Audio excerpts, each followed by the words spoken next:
आएंगे, मेरे करण अर्जुन आएंगे, मेरे कारण मेरे अर्जुन आएंगे. अर्जुन माझ्या पापांचं नाव आहे ना. तो कसला येल हा भोंगा पदरात पडल्यावर कसला येतोय तू ए परभाकर, माझ्या सासूला काय बोलायचं ना सांगून ठेवतो. थोबाड फोडी ना तुझा. मी बरं फोडून घेईन.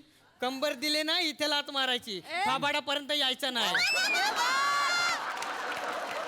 येडा झाला रे, येडा झाला. नाही मामांजी, माझा दत्तू येडा नाही झालाय. दत्तू माझ्या नशिबात आला आणि माझं इथलं नशीबच पालटलं. पुन्हा गाडगील, पुन्हा गाडगील.